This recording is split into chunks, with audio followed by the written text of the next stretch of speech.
नमस्कार, मैं हूं आपके साथ रोहित। पिछले साल मई में एक बड़ी घटना घटी। आप सोच रहे हैं कि एक साल पुरानी बात से मैं कौन सी खबर बताने वाला हूं, तो आपको याद दिला दूं कि यह खबर है जिसे जानकर आप आने वाली खबरों को सटीक तरीके से समझ पाएंगे। जी हां, पिछले साल मई में भारत का करीब 17 लाख टन गेहूं अलग अलग बंदरगाहों पर अटक गया था। बारिश में इसके खराब होने की आशंका थी, क्योंकि रूस यूक्रेन के बीच पैदा हुए गेहूं संकट के बीच तुर्की ने भारत से गए गेहूं की 56,870 टन की खेप को 29 मई को वापस भेज दिया था। इस्तांबुल के एक कारोबारी द्वारा गेहूं में रूबेला वायरस पाए जाने की बात कही गई थी, जिससे तुर्की के कृषि मंत्रालय ने इस खेप को वापस कांडला बंदरगाह भेज दिया।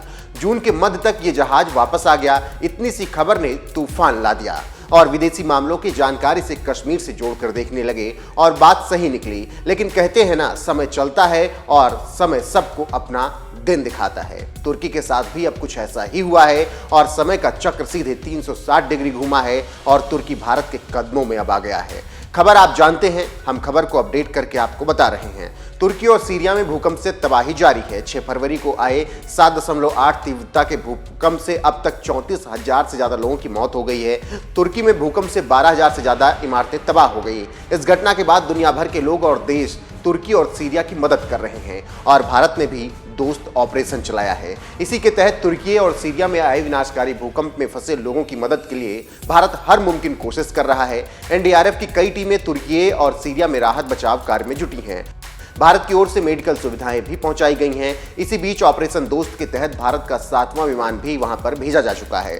वायुसेना के इस विमान में 23 टन से ज्यादा राहत सामग्री, चिकित्सा सहायता और महत्वपूर्ण मेडिकल सुविधाएं हैं, जिसे स्थानीय प्रशासन और पर्यावरण उपमंत्री मुताज दौजी ने प्राप्त किया। विदेशी प्रवक्ता अरिंदम बागची ने ट्वीट करके बताया और कहा कि 7वीं ऑपरेशन दोस्त उड़ान 23 टन से ज्यादा राहत सामग्री के साथ सीरिया पहुंची, जिसमें जेनसेट, सोलर लैंप, आपातकालीन और महत्वपूर्ण देखभाल दवाएं और आपदा राहत वस्तुएं शामिल हैं। जानकारी देते चलें कि भूकंप प्रभावित सीरिया और तुर्की के लिए भारत ने ऑपरेशन दोस्त के तहत 11 फरवरी को 7वां विमान गाजियाबाद में हिंडन एयरबेस से रवाना किया था। वायुसेना के C-17 परिवहन विमान से राहत सामग्री और चिकित्सा उपकरण भेजे गए। भारतीय वायुसेना के विमान राहत सामग्री, चिकित्सा सहायता और आपातकालीन और महत्वपूर्ण देखभाल दवाओं के साथ पहले सीरिया में उतरेंगे और सामग्री को उतारेंगे, फिर तुर्की के लिए रवाना होंगे।